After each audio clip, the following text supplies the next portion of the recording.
Et bienvenue si vous nous rejoignez sur France 24, c'est l'heure tout de suite de la revue de presse internationale avec Anne Sautemont. Bonjour Anne. Bonjour. Et à la une aujourd'hui, comme depuis bien des mois, la Grèce, toujours la Grèce. Ouais, toujours la Grèce avec cette une de The Independent.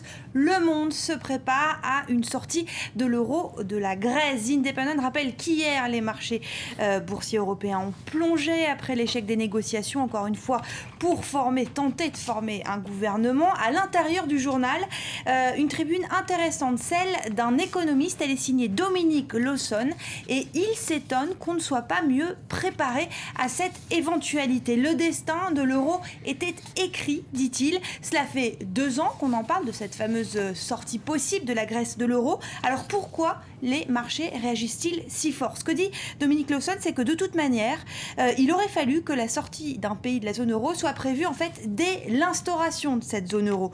Et de toute façon, depuis l'entrée de la Grèce dans l'euro, on le sait, la Grèce ne remplissait pas les conditions pour qu'elle puisse rester dans cette zone. On ne peut pas créer une zone monétaire avec des situations si différenciées dans les pays. Et il fait d'ailleurs référence à des propos similaires qu'avait tenu le fameux Milton Friedman, l'ancien prix Nobel d'économie. Le Guardian publie aussi ce matin quasiment la même une. Les élites européennes se préparent à la sortie de la Grèce de la zone euro. Les élites européennes qui veulent, contre les populations qui, elles, veulent y croire. On connaît les sondages. En Grèce, on dit qu'ils sont à peu près 80% de la population à soutenir la Grèce toujours dans l'euro.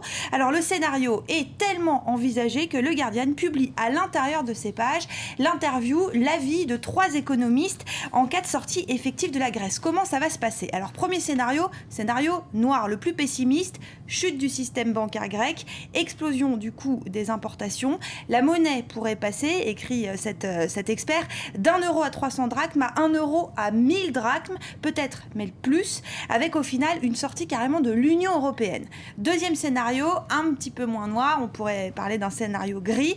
La sortie de l'euro va booster la compétitivité, alléger le poids de la dette, mais cela seulement à moyen terme. Les premiers mois seront terribles, un vrai choc, écrit l'expert. 20% de récession d'ici la fin de l'année 2012, ce serait énorme. Et pour rebondir, il faudra une vraie stratégie industrielle. Troisième scénario, qui part d'abord d'un constat, il n'aurait jamais fallu faire l'euro.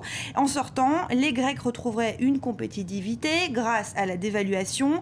La pression de la réforme serait donc moins violente pour la population, mais cela seulement à long terme, et la Grèce deviendrait moins riche comparée aux autres pays. Alors finalement, la leçon de ces 3 tribunes, Pauline, c'est qu'en fait, on ne sait pas du tout ce qui se passerait si jamais la Grèce devait sortir de la zone euro. Et en tout cas, le patron de l'Eurogroupe a réaffirmé son opposition à une sortie de la Grèce de la zone euro. La presse internationale revient aussi aujourd'hui sur évidemment l'arrivée au pouvoir de François Hollande et sa rencontre très attendue avec la chancelière allemande Angela Merkel. Oui, alors beaucoup d'articles. On a sélectionné un article du New York Times qui analyse donc cette relation bilatérale naissante depuis les États-Unis. C'est intéressant, il y a un petit peu de recul. Alors, cet article explique qu'on entre vraiment dans une nouvelle ère dans les relations bilatérales entre la France et l'Allemagne. De vrais désaccords, c'est vrai, sur la rigueur notamment, on l'a répété, mais surtout des incompréhensions. Ce n'est pas vrai, lit-on dans l'article, que Angela Merkel ne veut que la rigueur. Elle veut aussi la croissance. En fait, les divergences, elles se situent sur la méthode.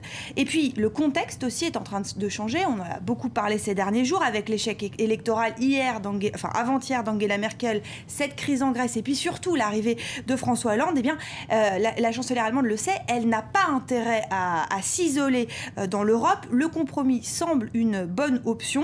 Et pour illustrer ces différences, je voulais juste vous montrer ce dessin, Angela Merkel et François Hollande. Angela Merkel qui se serre la ceinture contre un François Hollande qui lui veut lâcher du lest, il a maigri, il y a de la place pour la croissance. François Hollande qui a maigri pour plaire, on peut l'imaginer, à sa compagne Valérie Trierweiler qui a sa place dans les colonnes des journaux internationaux. Oui, beaucoup d'articles dans la presse britannique notamment, et j'ai sélectionné l'article de The Guardian qui nous fait rencontrer un nouveau couple. Il commence à Tulle le soir du 6 mai avec ce fameux air d'accordéon. On y apprend qu'il a été demandé par la première dame qui a soufflé l'idée de cet air, La vie en rose, qu'elle tweet beaucoup, que c'est à elle aussi qu'on devrait l'expression président normal. Elle lui aurait soufflé le mot. Valérie Trierweiler qui va donc arriver à l'Elysée d'ici quelques instants. Je vous laisse commenter. Merci beaucoup Anne Sautemont, c'était la revue de presse internationale.